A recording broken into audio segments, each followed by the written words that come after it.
90 թվականի հռչակագրին հղում անել նշանակում է հրաժարվել իրավահաջորդությունից։ Ազգայնականությունը դա վատ է, թե լավ է։ Ես կարճ ասում եմ մի բան, օրինակ պետական լեզուն հայերենն է։ Սա սակարկման ենթակա բան չի։ Պատերազմ վարելու իրավունքից չի հրաժարվում։ Այո։ Հանրաքվեը ընդունվե բայց։ Ում վրա են հույսները դնում, էլի այդ դեպքում։ Ձեր բարոյականությունը, որ մեզ քարոզել եք, սպասում ենք ձեզանից նաև։ Բա հետևանքը ո՞րն է աշխատում։ Ենթադրենք մեկը մի տաղանդ ունի։ Պարկի տունը ժառանգությունը վայելի ինքը սահմանադրություն է խախտում։ Եվ չկա ինչ-որ ընդհանուր ստանդարտ, որ այդ բոլորը պիտի այս ստանդարտով ապրեն։ Եթե հղում արվեր 18 թվականին, կստացվեր պետականության շարունակություն։ Մեր համն ու հոտը հասկանանք, հետո աշխարհը մեզ կսիրի, հաստատ կսիրի։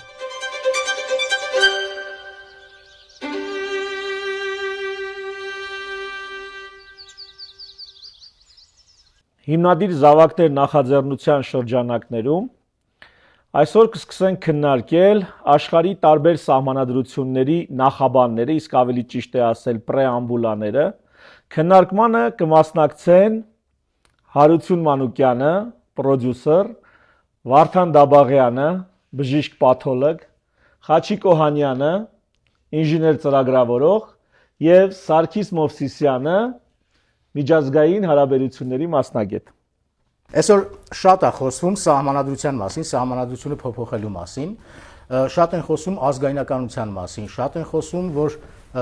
կրոնը չի ողջունվում քաղաքակիրթ աշխարհի կողմից, հավատքը ընդհանրապես ազգային արժեքների մասին։ Այսօր հավաքվել ենք ու վերցրել ենք մի քանի սահմանադրությունների նախաբաններ, նախաբան չի կարելի ասել, պրեամբուլա, որովհետև նախաբանը լրիվ ուրիշ բան է։ Կարդալու ենք բոլոր այդ նախաբանները ու մեկնաբանելու ենք, ասելու ենք այնտեղ ինչա լինելու։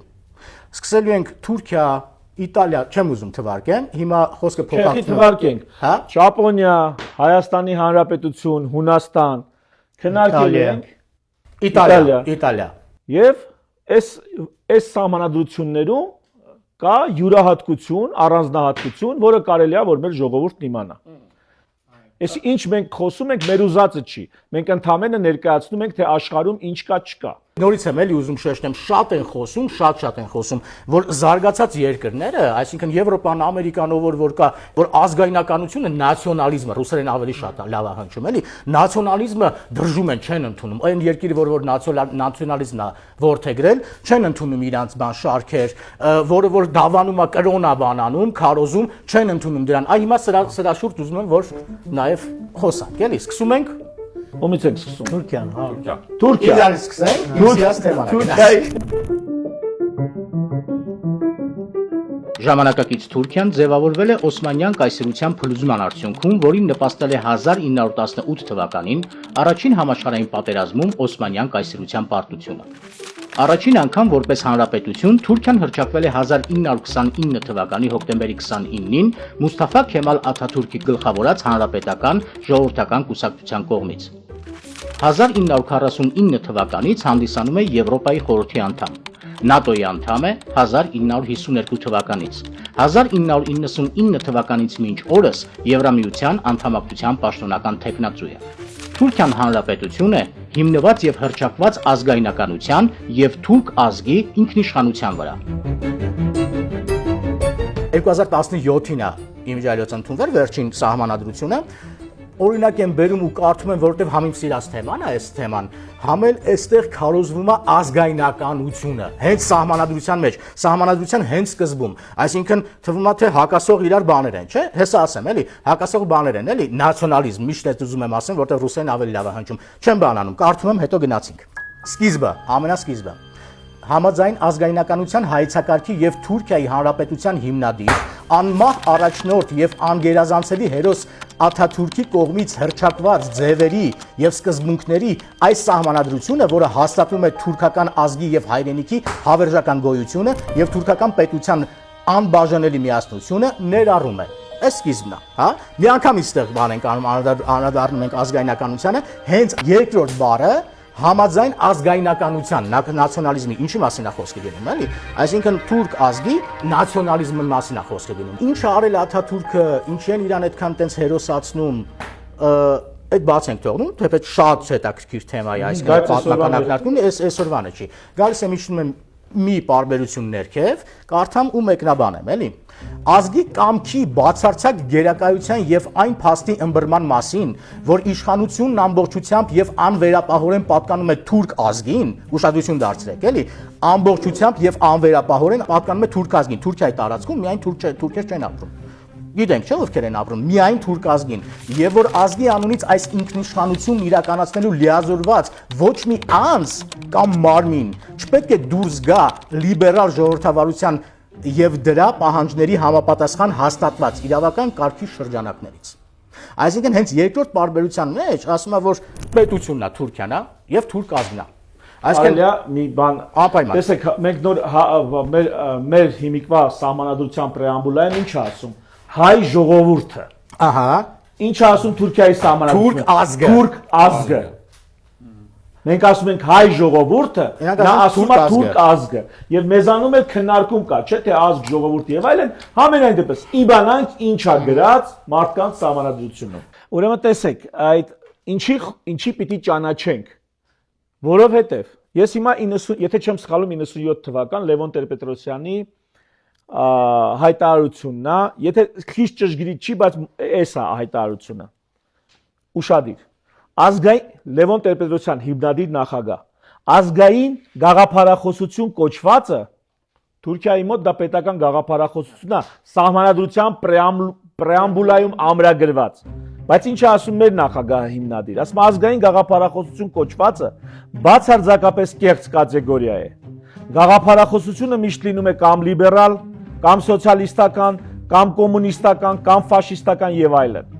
Ազգային գաղափարախոսություն ասվածը նշանակում է միայն մեկ բան՝ շովինիզմ։ Էլի չեմ ասում մենք ազգային գաղափարախոսություն բերենք մտցնենք սահմանադրություն։ Ես ընդամենը ասում եմ, եկեք լինենք տեղեկացված, որպեսզի նախագահների մակարդակով մինչև ամենահասարակ նորմալ մարդը Այս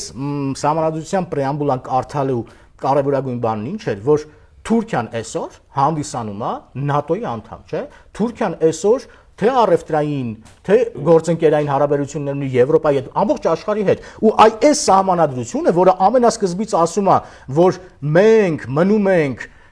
Աթաթուրքի կողմից հրճակված ազգայնականության ուղեցրի վրա, չի խանգարում Իրան ու մնացածներ չեն կաշկանդվում Թուրքիայի հետ հարաբերվելու։ Ազգայնականությունը ուզում են, որ վատ ձևով ներկայացնեն, ազգայնականությունը վատ բան չի։ Ազգայնականությունը ո՞նց է։ Կրոնն է, հավատքն է, քո ադատներն են, ազգային արժեքներն են, ժողովրդական հեքիաթներն են, նաև մնացածը չեմ ասում պետականաշինության, ես ժողովրդին եմ հարել ասում, էլի, ասում են ֆաշիզմ։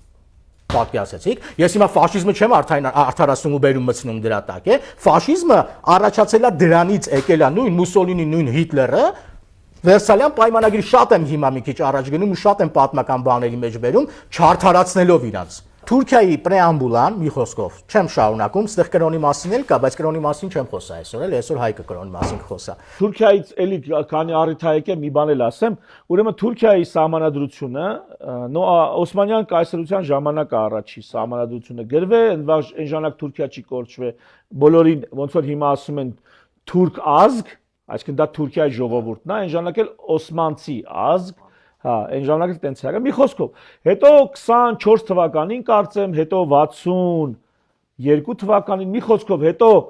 ուստեղ ռազմական հեղաշրջում 70 թե 71 թվականին, հետո էլի ռազմական հեղաշրջում 82 թվականին, ու ամեն անգամ այս սահմանադրությունները sense փոխվելով եկել է։ Ու այս ամբողջ տարբեր ռեժիմների ազդեցության տակ չի կոչվի առաջի հանրապետություն, երկրորդ հանրապետություն, երրորդ հանրապետություն։ Սահմանադրությունները գլխի վայր փոխվել, բայց դա այնպես չի եղել, որ առաջի, երկրորդ, երրորդ հանրապետություն։ Այս մի օրգանական է շարունակություն էլ կա, այս իրավահաջորդության սկզբունքն էլ կա, որ պարտադիր է մենք հասկանանք, էլի։ Չնայած իրանք սկսում են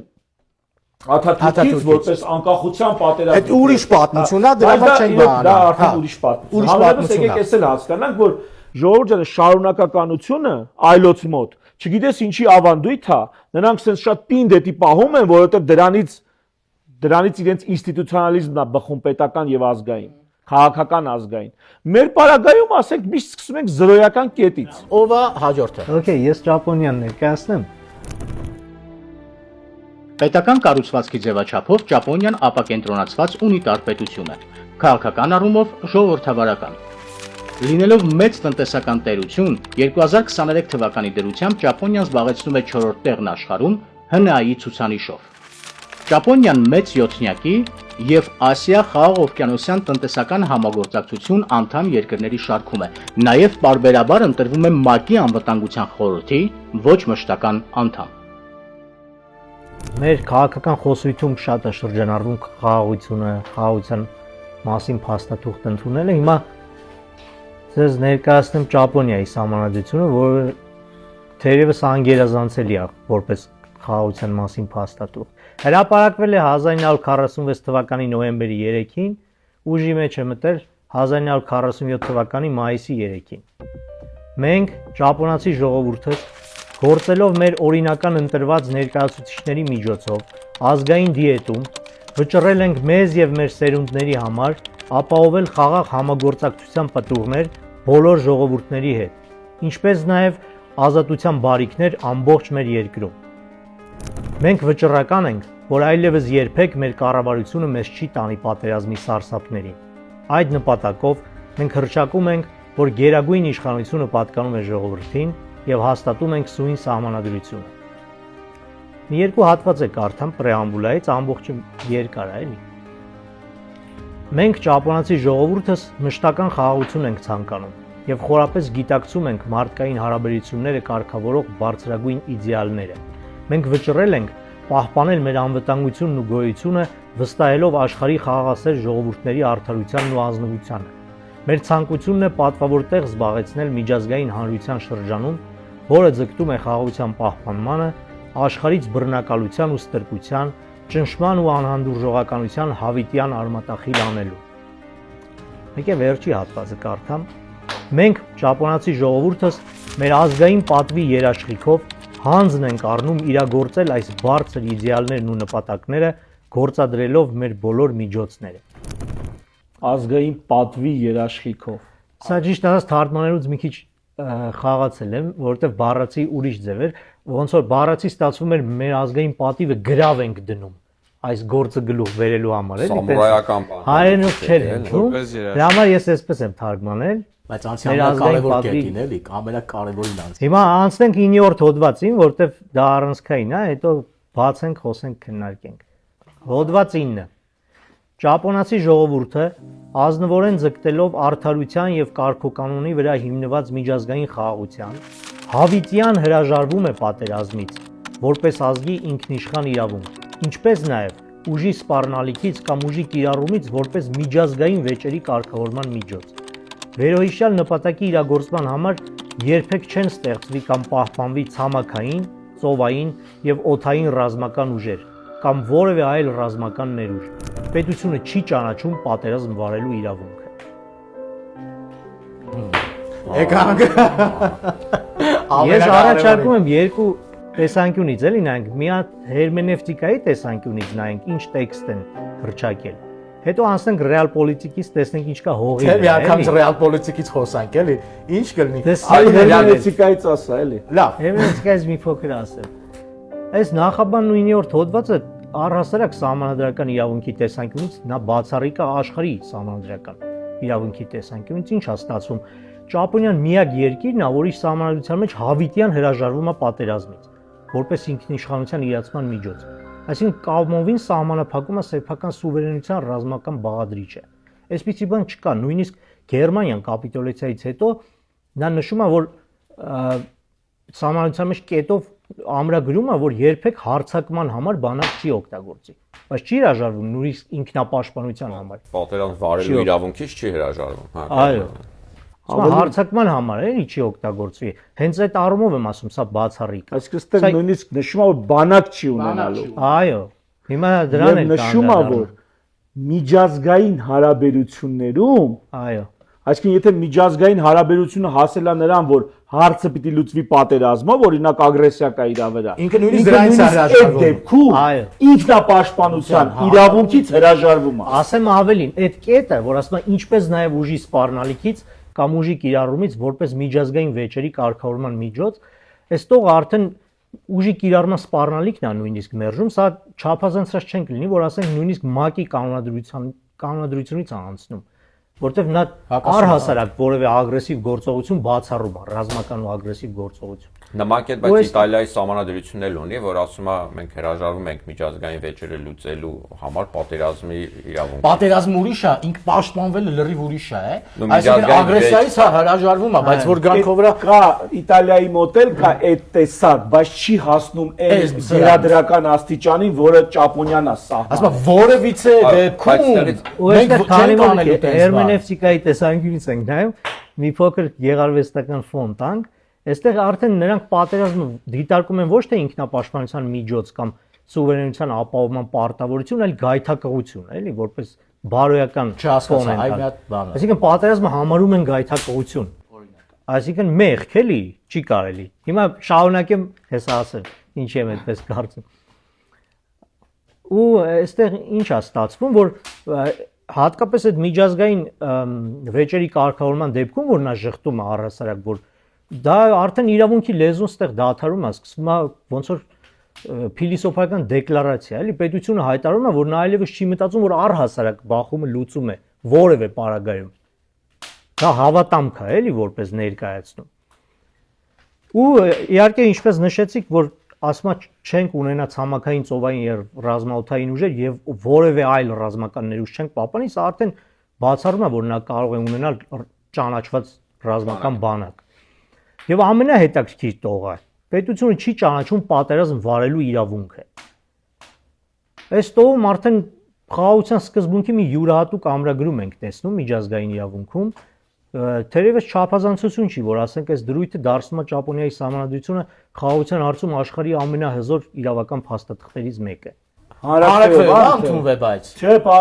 իսկույն պարլամենտով ընդունվում։ 46 խորհրդանով,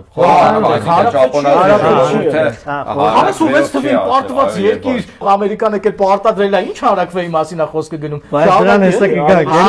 Իրա կողմից էլ տրվում։ Ինքը Ճապոնիան իր կողմից։ Իր կողմից, այո։ Լավ, շարունակի։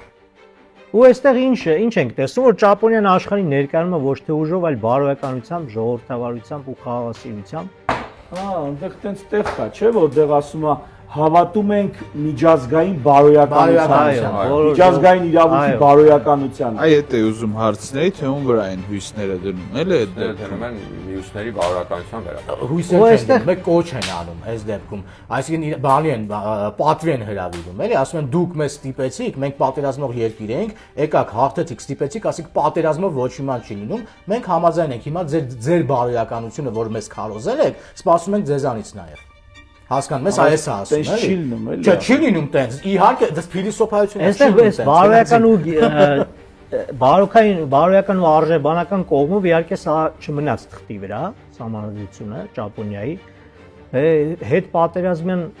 արդեն հետ սահմանադրական սերունդները սա որպես մշակութային արժեք են, խաղաղության գաղափարը որպես մշակութային արժեք են ընդունում, նրանք դպրոցներում են նույնիսկ սահմանադրություն անցնում, սահմանադրական ակումբներ ունեն ու իրանց մոտ դա մշակութային է,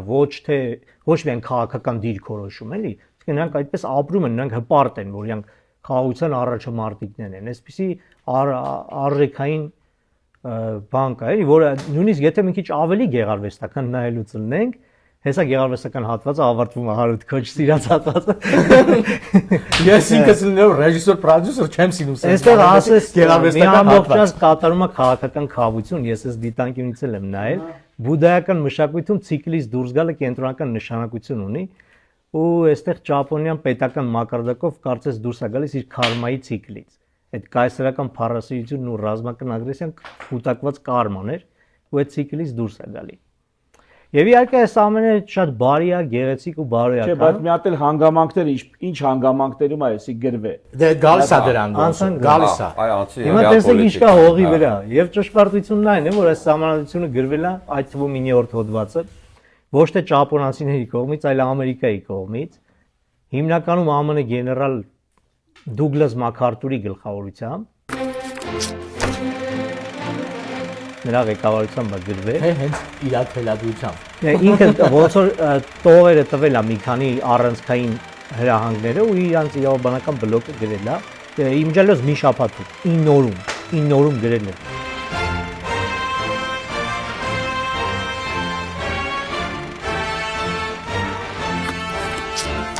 Հետո սա թարգմանելուց հետաքրքիր է, մի 30 ժամյա տենց մարաթոնային սեանս ա եղել է թարգմանել է, հիմա նույնիսկ Ճապոնիայում Սահմանադրության գիտնականներ կան, որ երկուսը վերցնում են, ովքեր համ լավ անգլերեն գիտեն, համ արևմտյան այդ ինդիվիդուալիստական արժեքները հասկանում են խորքային փիլիսոփայություն։ Համ ճապոներեն ասում են դա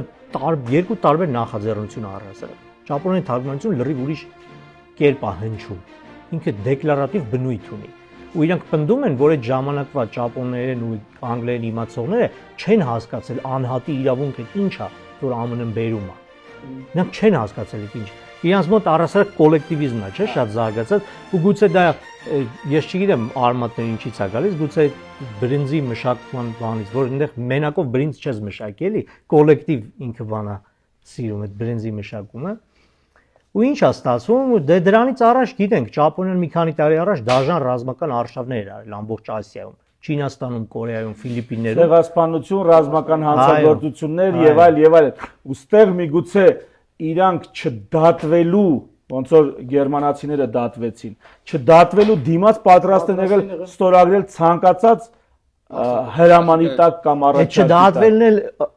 ընդհանրապես առանձին հետաքրքիր հատված կա, բայց ցենց կարող մի քիչ երկարի Ճապոնիան, ոչինչ։ Տեսեք, այդ կայսերական ինստիտուտը ոնց պահվեց։ Առհասարակ MacArthur-ը դաշնակցային այդ բլոկի ներկայացուցիչներին, ոչ միայն Ամերիկայի ներկայացուցիչներ, դաշնակիցների, ու այդ կենտրոնական շտաբից Ամերիկայից իրան հրահանգ էր գալիս, որ փաստերը հավաքի ու ռազմական տրիբունալի ներկայացու կայսերին, որ պետքա դատվի որպես ռազմական հանցագործ։ Բայց կայսերը ոչ միայն չդատվեց, այլ պահպանվեց կայսերի ինստիտուտը։ ԱՄՆ-ն չցանկացավ, որ Ճապոնիան նորից վերածվի ռազմական հսկայի, ու իրականում սա պարտադրված խոնարհում էր։ Չնայած իր բարոյական տեսքին սա հողի վրա պարտադրված խոնարհում է։ Մի քիչ տեսնենք 9-րդ հոդվածի իրավական այդ գործնական ճեղքումներից։ Իչև գործնականին գիտանք մի բան էլ այստեղ։ Այսօր մեզ ասում են, մենք մոտ խոսում ենք խաղաղության դարաշրջանի մասին։ Մենք հələ չգիտենք այդ խաղաղության դարաշրջանը օրինակ սահմանադրություն մտնելու է, չի մտնելու ըստ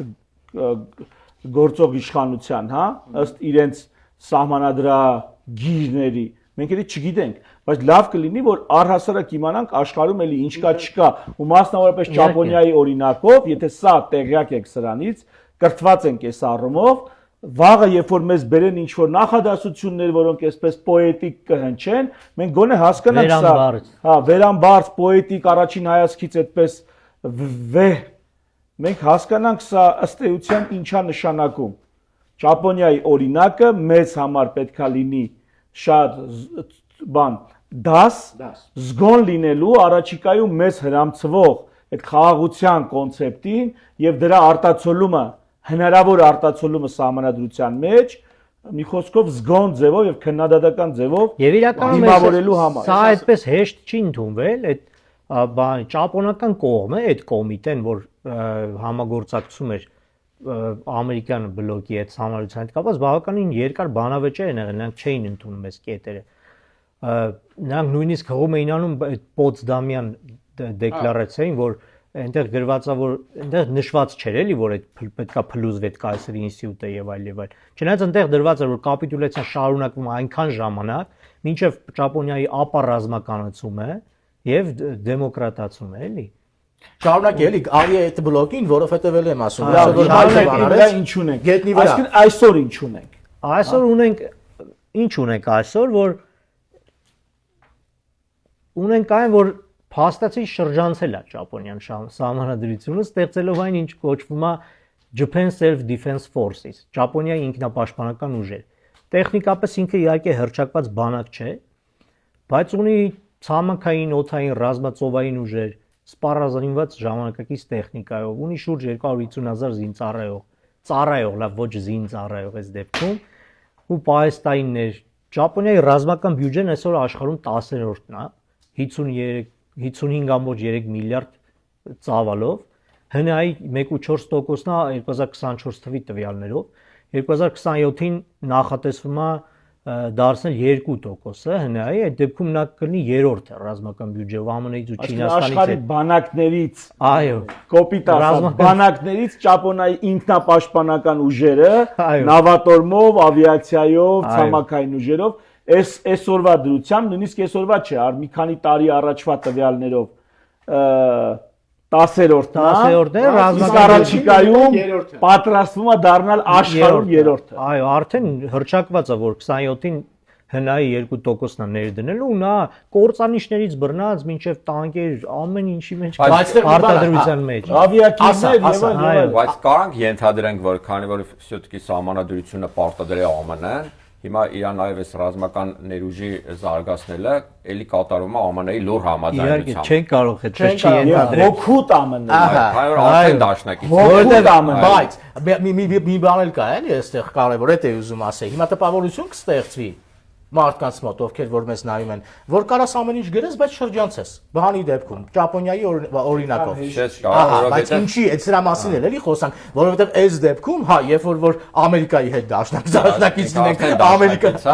արդեն դաշնակից, այդ դեպքում կարանք, բայց այն տարածաշրջանում, որտեղ որ մենք ենք գտնվում, ասենք սխմված սա բոլոր կողմերից, էլի, Ճապոնիան ճիշտ է, փոքր է, հրաբուխային է, կտրված է աշխարհից, բայց ինքը կղզի է, այսինքն ծով է այնտեղ բաժանում, այդ մեծ բան է։ Իսկ մեծ Ճապոնիայի աշխարհագրական իրականությանն էլ կգան իհարկե։ Այս շատ կարևոր գործոն է։ Այդտեղ մի բան էլ ասենք, որ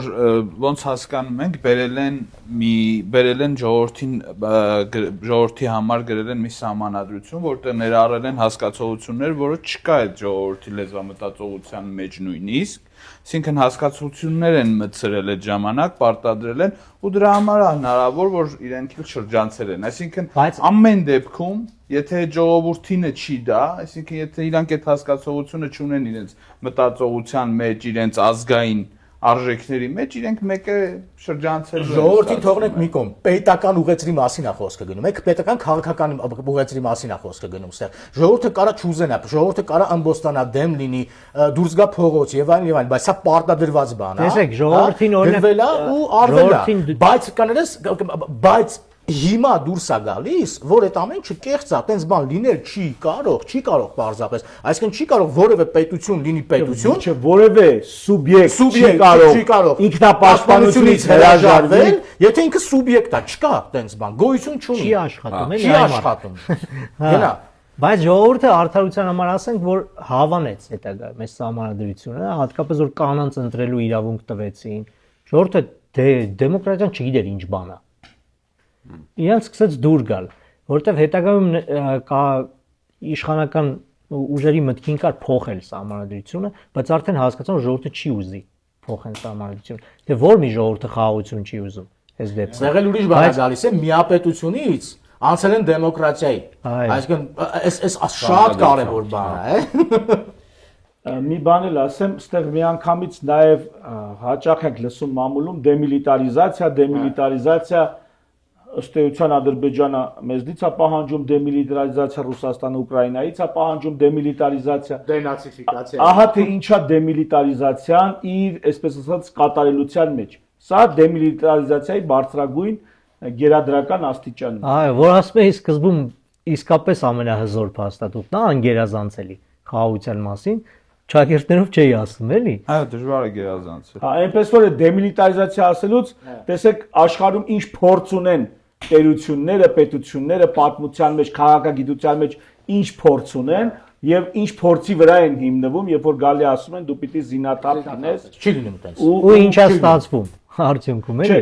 Հիմա Ճապոնիայի դեպքը, եթե դա լինի Միացյալ Նահանգները, դա լինի օվկիանոսում, որը հարևանա Ճապոնը, սկզբում Ամերիկայի մրցակից Ռուսաստանին, հետո հարևանա Ամերիկայի մրցակից Ճապոնիային, Չինաստանին, միգուցե հանգամանքները այդպես դասավորեն, բայց եթե ինքը տեղակայված է Ամերիկայի դաշնակից Թուրքիայի քթի տակ, նատոյական, այս դեպքում մի քիչ հաշիվները խառնվում են, էլի։ Դրա մասն ենք ասում։ Հետո sense բան ունի, սահմանադրությունում 9-րդ հոդվածում այսպեսի կետ կա, հիշում ենք, չենք կիրառում ուժ միջազգային հակամարտություններում, չէ՞, բայց Ճապոնիան միջազգային խաղապահ առաքելություններ ունի, օրինակ Իրաք, Հարավային Սուդան, ու այստեղ հարց է առաջանում, էլի, եթե զինվորների վրա քրակայերթի տակ են, զինվորները չեմ կարծում կխաչակնքվեն կամ ասեն մենք չենք խախտի մեր սահմանադրությունը, ստիպված նրանք պիտի պատասխանեն։ Պետք է պատասխանեն, երբ որ պատասխանեն, այսինքն իրանք էլ կրակեն, այստեղից ամբողջ սահմանադրական փիլիսոփայության պրագմատիկ փլուզում ենք մենք ունենում, էլի։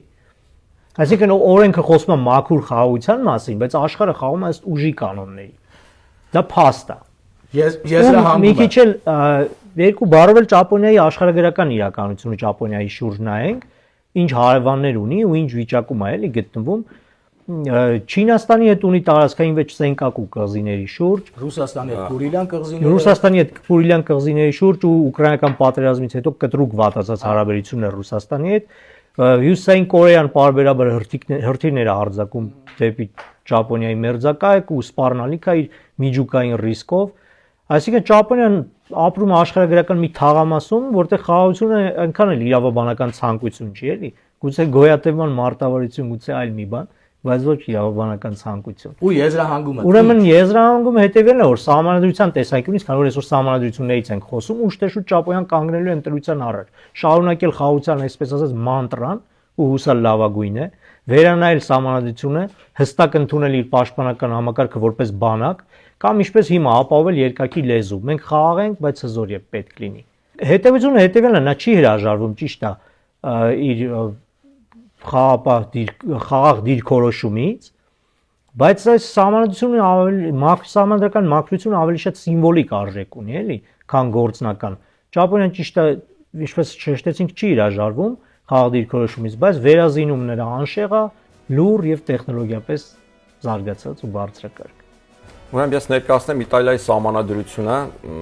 նախ ինչու Իտալիան։ Տեսանք, որ Ճապոնիայի սահմանադրությունը պարտադրվեց ԱՄՆ կողմից, 9 օրում գրվեց ընդունվեց, Իտալիան անցավ մի հատ լրիվ ուրիշ ճանապարհ, էլի որպես պարտված երկիր, բայց Իտալիայում ուրիշ բան տեղի ունեցավ։ Իտալիայում սահմանադրությունը դարձավ քաղաքական փաստաթուղթ։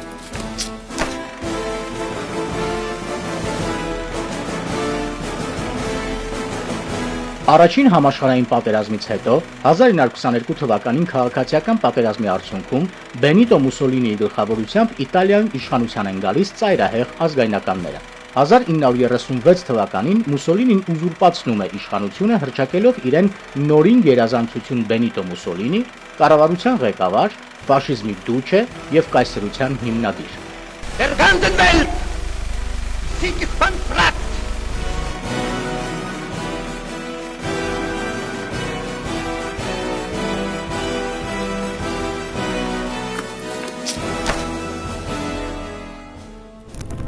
Երկրորդ համաշխարհային պատերազմից հետո 1946 թվականին Իտալիան ազատվում է բռնապետությունից եւ հռչակվում է որպես հանրապետություն։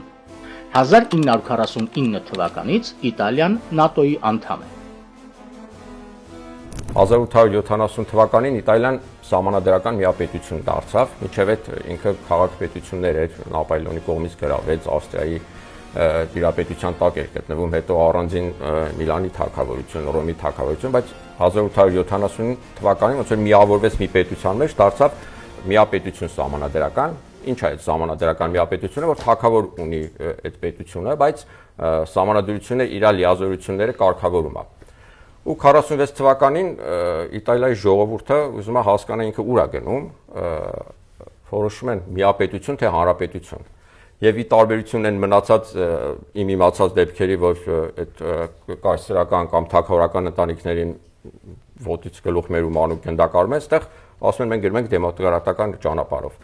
Ու ասում է հանրաքվեյա լինում Իտալիայում, որոշում են միապետություն թե հանրապետություն, ոչ բառներ չեն դնում, այո միապետությանը, այո հանրապետությանը։ Ու Իտալիայի ժողովրդի 54%-ը գնում է ասում է այո հանրապետությանը, թագավորն էլ իր ընտանիքի հետ հեռանում է ամբողջ դինաստիայով Իտալիայից, այդ հանրաքվեից հետո ոչ ընդդիմություն ալնում, ոչ փորձում են ընդվզել այդ հանրաքվեի արդյունքներն, ուղղակի ընդունում են փաստ, որ 54%-ը չի ուզում էլ միապետություն, հեռանում են Իտալիայից։ Ու 46 թվականին առաջի ազգային ժողովի ընտրություններն ալնում, կոչվում է հիմնադիր խորհրդարան։ Այս խորհրդարանի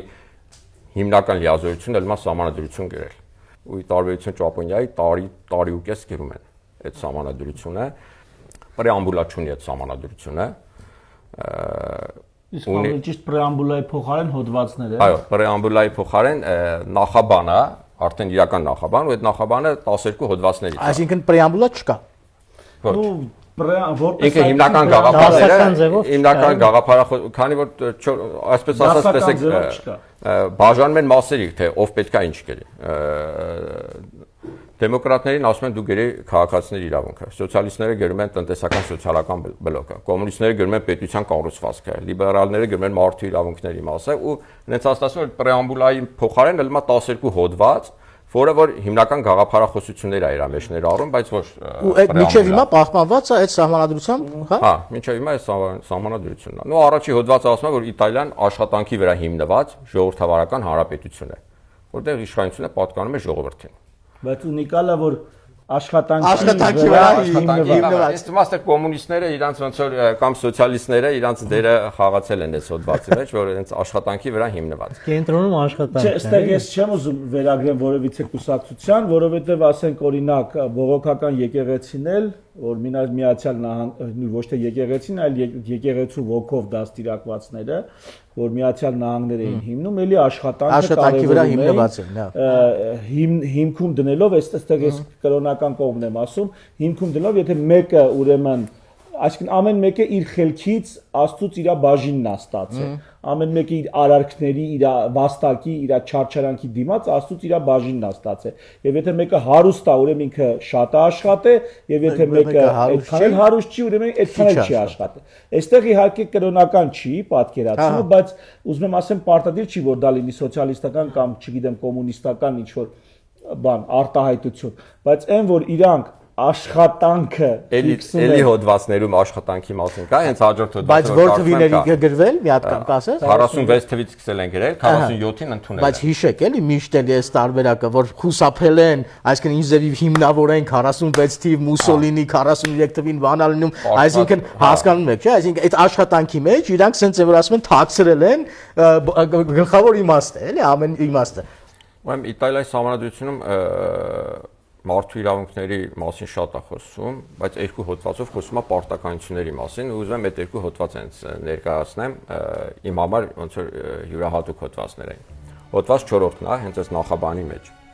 Հանրապետությունը ճանաչում է բոլոր քաղաքացիների աշխատանքի իրավունքը եւ խրախուսում է այն պայմանները, որոնք այդ իրավունքը իրականություն են դարձնում։ Յուրաքանչյուր քաղաքացի իր կարողություններին համապատասխան եւ իր ընտրությամբ պարտավոր է իրականացնել այնպիսի գործունեություն եւ կատարել այնպիսի գործառույթներ,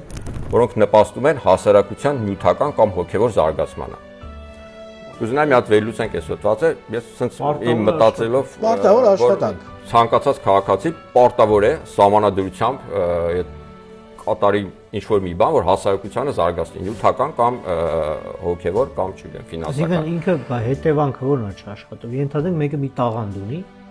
բայց չի թույլ է։ Հա։ Կամ ինչ որ մեկը ժառանգություն ունի, ինքը ուզում է պարկի դիվանին իր ժառանգությունը։ Ասում են խրախուսվում է, չէ՞, ինչ որտեղ։ չի խրախուսվում։ Չէ, ասում է խրախուսում է աշխատանքի իրավունք, հետո ասում է յուրաքանչյուր քաղաքացի պարտավոր է իրականացնել։ Հա։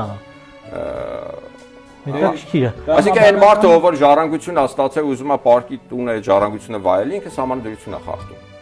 Ինքը պարտավոր է մի բան անի, որ հասարակությունը զարգացնի։ Հա, չի անում։ Հա, եթե կարող բայց լավ է, գրել։ Եթե նայում ենք նախաբանի հետ, նաև տրամաբանական է, որովհետև ի սկզբանե ասված էր, որ աշխատանքի վրա հիմնված պետություն է, այսինքն ստեղ նաև պարտականություններն են նշվում։ Մյուս կետը, որ պարտավորություններից է խոսում, արդեն ծնողների։ Ծնողները պարտավոր են կրթել եւ դաստիարակել երեխաներին, եթե նույնիսկ նրանք ծնվել են ամուսնությունից դուրս։ Ծնողների անգործնության դեպքում նրանց պարտականությունների կատարման եղանակները սահմանվում են օրենքով։ Այսինքն եթե երեխայս ունեցել ու թողել ես ինքը տենց ինքնահոսի մեծանում է, պետությունը քեզ պարտավորեցնելու է, այնտեղ արդեն օրենսդրական ինչ որ բաներով,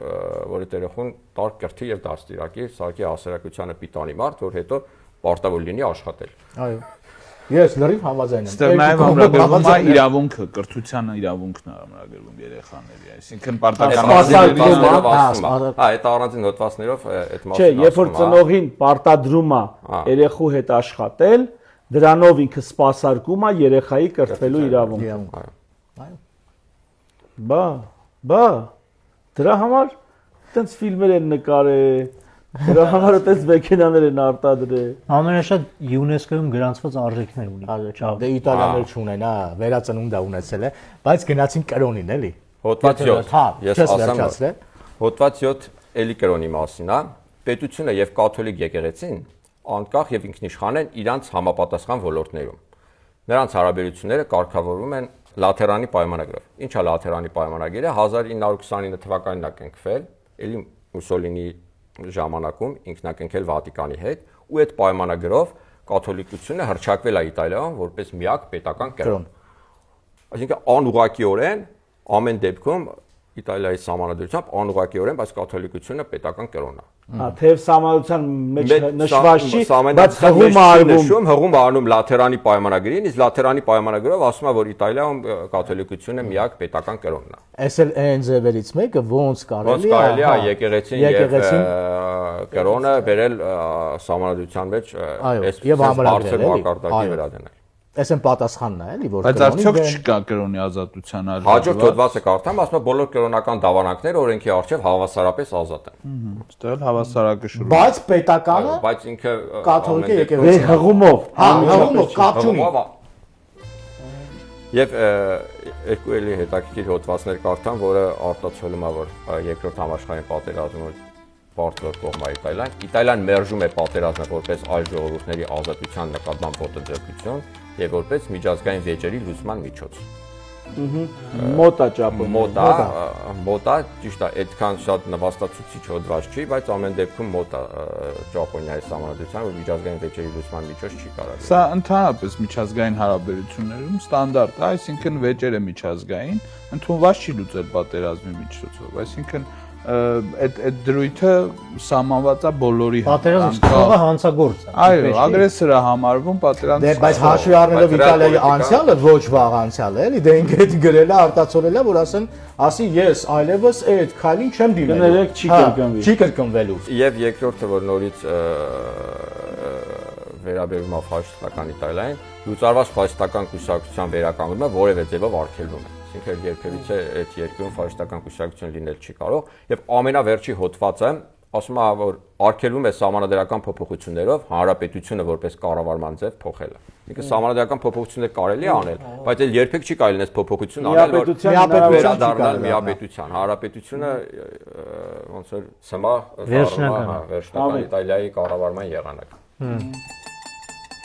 Գնացինք Հունաստան։ Անցնենք Հունաստան։ Ժամանակակից Հունաստանը հին Հունաստանի մշակույթի ժառանգորդն է, որը համարվում է ժողովրդավարության, արևմտյան փիլիսոփայության, ֆիզիկա-մաթեմատիկական գիտությունների հիմնական սկզբունքների, թատրոնի, ժամանակակից օլիմպիական խաղերի եւ արևմտյան քաղաքակրթության օրրան։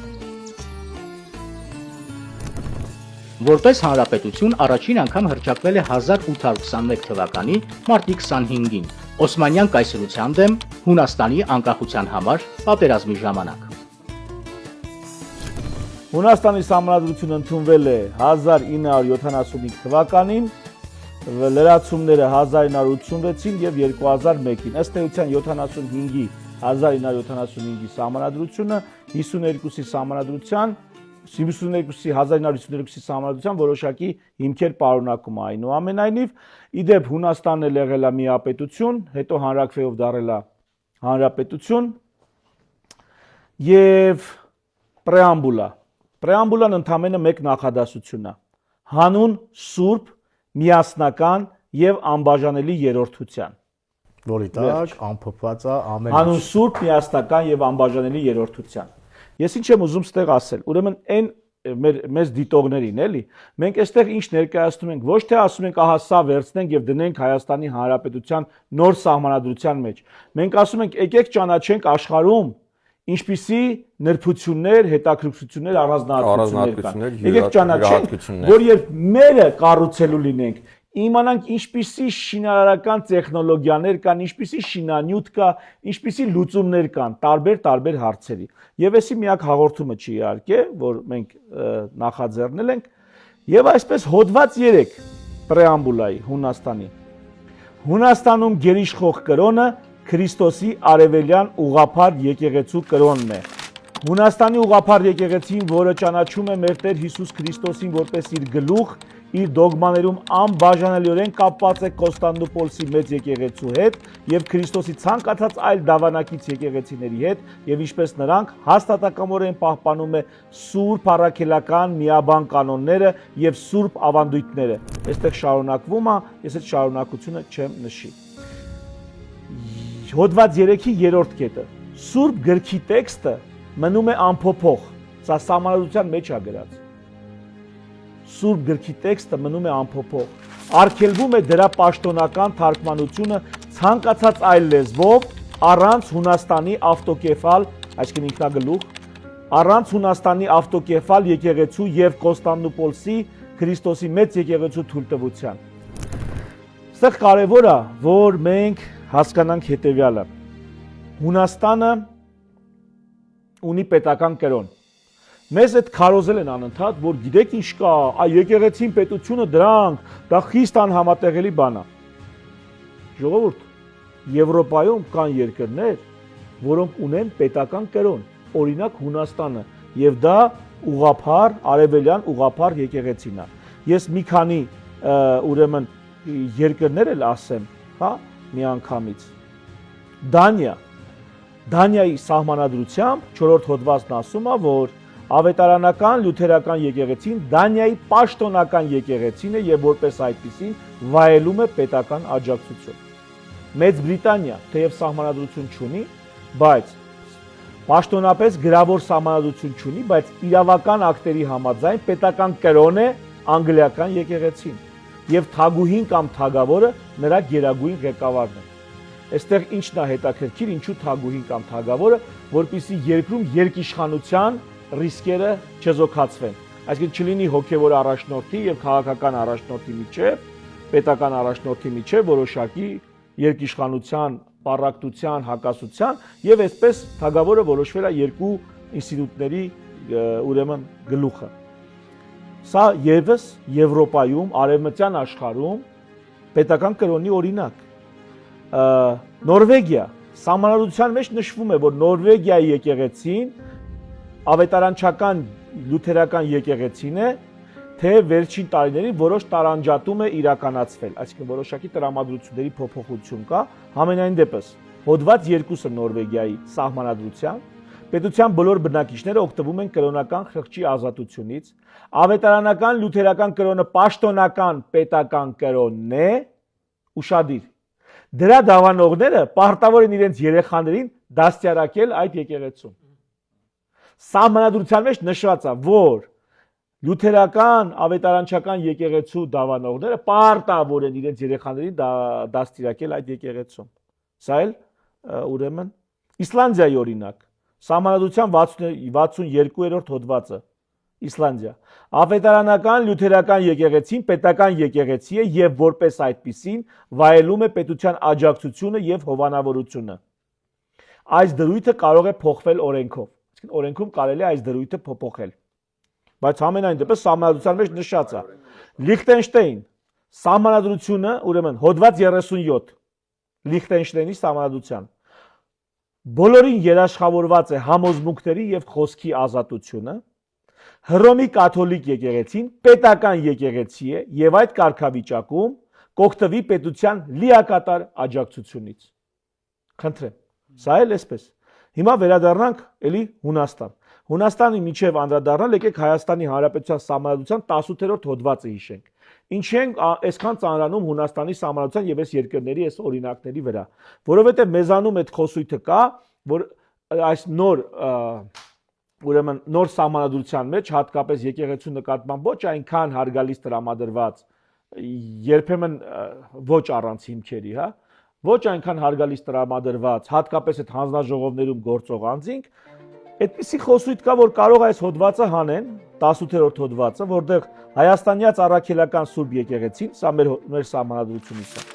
Հայաստանի Հանրապետությունը ճանաչում է Հայաստանյաց առաքելական Սուրբ եկեղեցու որպես ազգային եկեղեցու, բացառիկ առաքելությունը հայ ժողովրդի հոգևոր կյանքում, նրա ազգային մշակույթի զարգացման եւ ազգային ինքնության պահպանման գործում։ Ես չեմ ասում, թե մենք պետքա մեր երկրում ունենանք պետական կրոն, ասենք լուսավորչական քրիստոնեության կամ հայ առաքելական եկեղեցու տեսքով։ Ես դրա մասին չեմ խոսում։ Ես ասում այս հոդվածին, երբ որ կմոտենաք, որպեսզի այս հոդվածը քանդեք, վերացնեք, հանեք բանեք, որ վենետիկյան հանձնաժողովը չունի։ Հիշեք, որ մենք գիտենք, որ արևմտյան աշխարհում կան մի քանի երկրներ, զարգացած երկրներ, ովքեր ունեն պետական կրոն։ Մենք չունենք պետական կրոն։ Մենք դա չունենք։ Բայց խնդրում եմ իմացեք, որ մենք գիտենք արդեն։ Հիմա ժողովուրդն էլ գիտի արդեն։ Եվ այստեղ մի հետաքրքիր էլի հոդված 13 Հունաստանի սահմանադրությունից։ Կրոնական գիտակցության ազատությունն անձեռնմխելի է։ Անձնական եւ քաղաքական իրավունքներից օգտվելը կախված չէ մարդու կրոնական համազմունքներից։ Բայց յուրաքանչյուր հայտնի կրոն ազատ է եւ նրա կրոնական ծեսերի կատարումն իրականացվում է անարգել օրենքի պաշտպանության ներքո։ Այն կրոնական ծեսերի անցկացումը, որոնք վիրավորական են,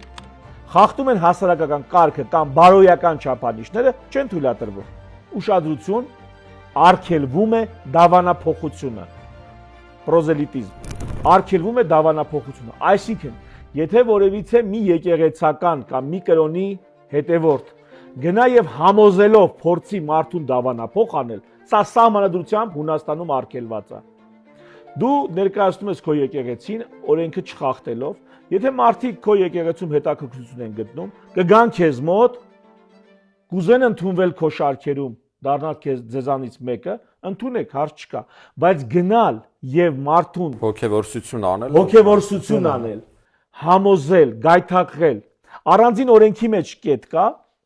ոչ սահմանադրության մեջ, բայց օրենքի մեջ կետ կա, որ մարդու վշտի ժամանակ, անկումի ժամանակ արգելված է մարդուն գնալ եւ քարոզել քո կրոնը։ Երբ ավելի խոցելի է։ Որովհետեւ այդ շրջանում մարդը հոգեբանորեն ավելի խոցելի է եւ ավելի հեշտ դյուրահավատ եւ այսպես ձևով կարա դավանափոխ լինի կամ ինչ որ մի դավանանքի սկսի հետևել։ Սա հետաքրքիր նրբություններ է, որ Հունաստանում այսօրվա դրությամբ կա։ Բոլոր հայտնի կրոնների սպասավորները գտնվում են պետության նույն վերահսկողության երգո եւ կրում են նույն պարտավորությունը, ինչ գերիշխող կրոնի սպասավորները։ Այսինքն գտնում է, որ հավասարություն կա, բայց կա նաեւ գերիշխող կրոն։ Եվ այսպես եւս մի կտոր ընդամենը նախագահի երթումը, որ նախագահի երթումը ենթադրում է քրիստոնեական երթում։ Սա ինքնին արդեն հուշում է, ենթադրում է, որ նախագահը պետք է լինի։ Երթվում եմ Սուրբ Միասնական հոդված 30-րդն է, 33-րդ սահմանադրություն։ Երթվում եմ Սուրբ Միասնական եւ անբաժանելի երրորդության անունով պահպանել սահմանադրությունը եւ օրենքները, ապահովել դրանց բարեխիղճ կատարումը, պաշտպանել ազգային անկախությունն ու երկրի ամբողջականությունը, պաշտպանել հույների իրավունքներն ու ազատությունները եւ ծառայել հույն ժողովրդի ընդհանուր շահերին ու առաջընթացին։ Թեմայից չշեղվելով այնուամենայնիվ ասեմ, որ Հունաստանի սահմանադրության մեջ առանձին ձևակերպում կա հույներ եւ առանձին ձևակերպում կա Հունաստանի քաղաքացիներ։ Հույները մի տեսակ ավելի հանրերս ձևակերպումներում արտոնյալ են հանդես գալիս։ Ազգայնական է, թե ազգայնական չէ հիմա դա։ Բուն ազգայնականություն բառը չկա, բայց այստեղ ուշադիր էթնիկ ազգայնականության հստակ ընդգծվածություն կա, էթնիկ ազգայնականության եւ կրոնական ազգայնականության հստակ ընդգծվածություն կա։ Անպայման չի դրա մասին ասվել։ Կերկնեմ, եթե դա տենց է։ Մենք չենք ասում Հայաստանում սա ենք ուզում անենք, բայց մենք ուզում ենք ասենք, որ երբ որ կգաք եւ կասեք արևմտյան արժեքներ, այս ամեն ինչը եւս մտնում է արևմտյան արժեքների մեջ, ու այս ամեն ինչի նկատմամբ տոլերանտությունը եւս մտնում է արևմտյան արժեքների մեջ, որովհետեւ արևմուտքը հանդուրժում է մարդու ինդիվիդուալիզմը եւ երկրների ինդիվիդուալիզմը։ Այսինքն երկրները նույնպես ունեն դիմագիծ, ունեն յուրահատկություն, առանձնահատկություն։ Եվ եթե մի երկիր իր սահմանադրի միջոցով, այն է ժողովրդի միջոցով, որոշել է ինչ որ կերպ ապրել, չխախտելով ընդհանուր համակեցության նորմերն ու կանոնները, ապա քավլիցի թող նա այդպես էլ ապրի։ Եվ չկա ինչ որ ընդհանուր ստանդարտ, որ այ բոլորը պիտի այս ստանդարտով ապրեն, ինչ վերաբերում է մարդկանց ինքնագիտակցությանը, ինքնությանը, մշակույթին, չգիտեմ, դավանանքին եւ այլ եւ այլն։ Կան ընդհանուր սկզբունքներ, խղճի դավանանքի ազատություն։ Այդտեղ Հայկը ասեց, որ Հունաստանի նախագահի երթման տեքստը ենթադրում է, որ ինքը պետքա լինի քրիստոնյա, ասեմ, որ Հայաստանում էլ այդ հարցը մի այլ ձև է լուծվել, այսինքն նախագահը երթում տալուց ձեռքը դնում է Աստվածաշնչի վրա, եւ սահմանադրության, այսինքն այս հարցը մեր մոտ մի քիչ այլ տարբերակով լուծված, բայց կա, հա։ Հայաստանի Հանրապետության սահմանադրության նախաբանը։ Ժամանակակից Հայաստանի Հանրապետությունը զբաղեցնում է պատմական Հայաստանի տարածքի միայն 10-րդ մասը։ Որպես հանրապետություն առաջին անգամ հռչակվել է 1918 թվականի մայիսի 28-ին։ 1920 թվականի նոյեմբերի 29-ին Հայաստանում հաստատվում է խորհրդային իշխանությունը եւ կազմավորվում է հայկական ԽՍՀ-ն։ 1922 թվականի դեկտեմբերի 30-ին Հայաստանը համալրում է խորհրդային միության հանրապետությունների շարքը։ 1991 թվականի սեպտեմբերի 21-ին անկախության համար պայքարի շնորհիվ առանձնանում է խորհրդային միությունից հռչակվելով ազատ, անկախ Հայաստանի Հանրապետություն։ Այսօրվա գործող Հայաստանի Հանրապետության Սահմանադրությունն է, որը ընդունվել է 1995 թվականի հուլիսի 5-ին, որը ասում է, որ հայ ժողովուրդը հիմք ընդունելով Հայաստանի անկախության մասին հռչակագրում հաստատված հայոց պետականության հիմնարար սկզբունքները եւ համազգային նպատակները, իրականացրած ինքնիշխան պետության վերականգնման իր ազատասեր նախնիների սուրբ պատգամը, նվիրված հայրենիքի հզորացմանը եւ բարգավաճմանը, ապահովելու համար սերունդների ազատությունը, ընդհանուր բարեկեցությունը, քաղաքացիական համերաշխությունը, հավաստելով հավատարմությունը համամարտկային արժեքներին, ընդունում է Հայաստանի Հանրապետության Սահմանադրությունը։ Ես այդտեղ միանգամից արդեն սրա մասին մի ուրիշ առիթով ասել եմ, ես այդտեղ ուշադրությունս կհրավիրեի այն հանգամանքի վրա, որ ուրեմն նախնիների սուրբ պատգամի մասին խոսում ենք, սերունդների անվտանգության մասին խոսում ենք, բայց գործող սերունդների մեր մասին ոչ մի խոսք, կամ այդ օրերին այդ գրողների մասին ոչ մի խոսք։ Այսինքն ցանկացած սերունդ գալիս է այս սահմանադրությունը, այս նախաբանը կարդում, հա, ու դա իրեն չի վերաբերում, այսինքն ոչ թե չի վերաբերում, ինքը տեղ անտեսված է։ Ինչ անում ենք երեխեքի համար ենք անում, եւ ինչ անում ենք նախնիների սուրբ պատգամից է բխում, բայց գործող ապրող սերունդը անտեսված է։ Այդպիսի բան հիմնականում, գրեթե չկա, հիմնականում մեզ եւ մեր սերունդների։ Հա, ինչ խոսում են եւ նախնիների մասին, եւ ապրողների մասին, եւ սերունդների մասին։ Բայց եկեք հռչակագրին անդրադառնանք, որովհետեւ այստեղ հղում է արվում հռչակագրին, դա լավ վիճելի կողմն է, էլի, այսօրվա քաղաքական օրակարգի։ Տեսեք, ուրեմն Հայաստանի Սահմանադրության մեջ հղում է արվում անկախության հռչակագրին, որի հետ որ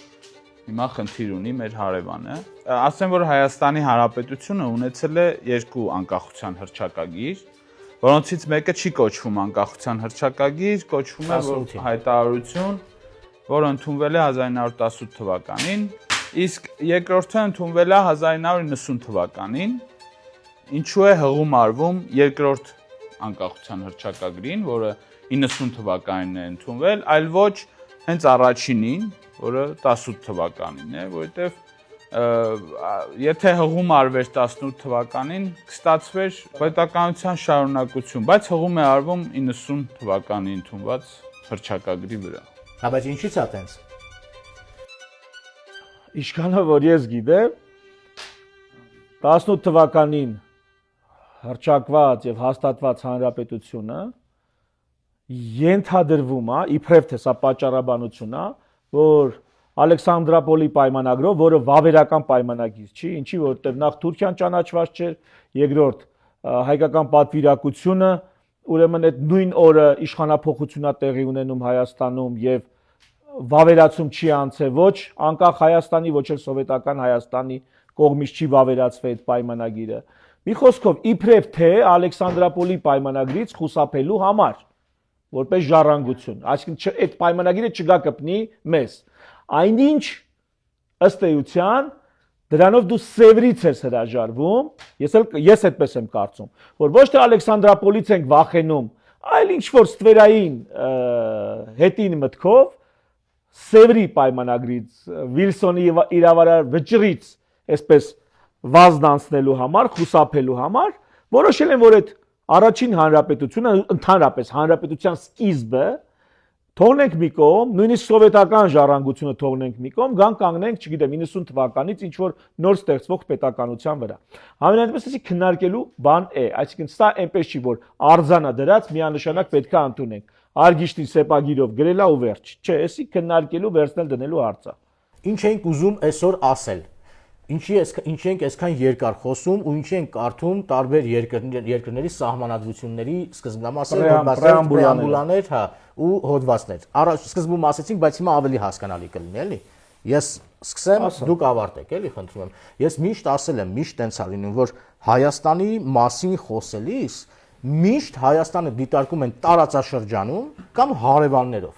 Աշխարհից կտրում են։ Հայաստանը երբեք ու ոչ մի անգամ չի կարելի դիտարկել աշխարհից զատ։ Հայաստանը միշտ պետքա դիտարկվի Հայաստանի մասին խոսալուց, էլի, համաշխարհային համատեքստում, կոնտեքստում։ Այսօր դրա մասին էր, այսինքն մենք օրինակներ ենք բերում, ինչա կատարվում։ Մենք չենք քարոզում, որ դառնանք Հունաստանի նման, մենք չենք ուզում դառնանք Իտալիայի նման, Ճապոնիայի նման առավել եւս, հա, Թուրքիա դե չենք դառնա ու չենք դառնա։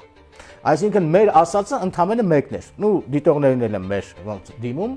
որ կան օրինակներ, կան ձևեր, որոնք որ աշխատում են այսօր քաղաքակիրթ աշխարհում, քաղաքակիրթ զարգացած երկրներ, որոնք ունեն սահմանադրության մեջ ամրագրված կրոնի մասին հոդվածներ, ազգայնականության մասին հոդվածներ ունեն, աշխատանքի մասին ունեն, հա, որ պետք է կրթություն անպայման գնա։ Ճապոնիան ունի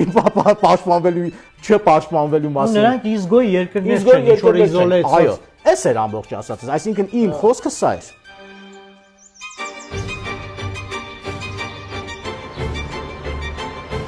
Իմ կարծիքով Հայաստանում այսօր ունենք քննադատական մտածողության դեֆիցիտ, որը տեղեկատվության պակաս է։ Իմ կարծիքով մենք հիմա լրացնում ենք այդ տեղեկատվությունը, տալով որոշակի ինֆորմացիա, որը կբերի մարդկանց մոտ քննադատական մտածողության զարգացմանը եւ հերթական անգամ որևէ մի բան, մի օրենք լինի սահմանադրություն նոր քննարկելուց, մարդիկ մի քիչ ավելի քննադատաբար կմոտենան, լինելով ավելի տեղեկացված։ Իմ կարծիքով Օրինակ ես շատ եմ հանդիպում այն խոսույթին, որ մենք ինչով ենք աշխարհին հետաքրքիր, ինչ անենք, որ հետաքրքիր լինենք աշխարհին առհասարակ, չգիտեմ, հանք չունենք կամ ունենք, հանածո ունենք, էս ունենք, կամ մեկի արբանյա կդառնանք, մյուսի վրա ճնշում գործադրվի մեր ձևով, մենք ընդհանրապես պետք է հասկանանք մենք ինչով ենք իրար մեկս մյուսին հետաքրքիր։ Մեր ինքնորոշումը ո՞րն է, մեր առանձնահատկությունները, մենք նախ մեզ պետք է սիրենք, հետո նոր աշխարհը մեզ սիրի։ Իսկ սրանք այն զգայուն թեմաներն էին, որոնց շուրջ հենց սկսում ենք խոսել, անմիջապես մի մահակ գալիս է, էլի, դուք գիտեք քաղաքակիրթ աշխարհում սենց չի, դուք գիտեք խաղաղությունը սենց բանոզում։ Մենք նախ մի հատ ներսում մենք հասկանանք ինչ ենք ուզում, որն է մեր առանձնահատկությունները, ինչն ենք ուզում պահպանել ու փոխանցել հետոին։ Ես կարծում եմ մեր խոսակցությունը դրա մասին է, մտ աշխարհի փորձն ենք նայում, տեսնենք ինչ կա, չկա։ Մեր համն ու հոտը հասկանանք, հետո աշխարհը մեզ կսիրի, հաստատ կսիրի։ Հետո ի վերջո ցանկացած բանին այո ոչ ասելուց պետք է համեմատենք, իմանանք աշխարհում вообще ինչ կա եւ այս ինչին ենք մենք այո ոչ ասում։ Սրանից զատ ուրիշ ինչ կա աշխարհում։ Իսկ դրա համար այս նախաձեռնությունը իդեալական բան է, որ մենք աշխարհի տարբեր սահմանադրության յուրահատուկ կետերը քննարկենք, վակուումի մեջ հասկանանք ինչին ենք ասում այո, ինչին ենք ասում ոչ։ Ոչ ուղղակի տեքստը կարդանք այո ոչ ասենք այդ տեքստին, այլ իմանանք որ այո, թե մենք իմանանք ինչ կա աշխարհում вообще, կասենք սա այոյի արժանի է, թե այոյի արժանի չի։ Ես էլ կասեմ ուզում եմ քաղաքական խոսք ձեռք բերենք, մի քիչ սխալներով ենք խոսում, մի քիչ ռուսերեն բառեր ենք օգտագործում, մի քիչ կմկմում ենք, մի քիչ սայթակում ենք, բայց ես ուզում եմ այդ ձևական կողմը, տեխնիկական կողմը հարցի մի կողմ դրած քաղաքական խոսք բերել, նախ ինքներս մեր կենցաղ, մեր գլուխներ, մեր միջավայր քաղաքական խոսք բերել եւ հետո մեր հայրենակիցների միջավայր, մեր հանրապետական լսարան քաղաքական խոսք բերել։ Ու ինձ թվում է այսօր դա ինչ որ չափով ստացվեց։ Շարունակությունը լինելու է։ Անպայման։ Ну թերևս այսքանը։ Շնորհակալություն։ Կհանդիպենք։ Կհանդիպենք։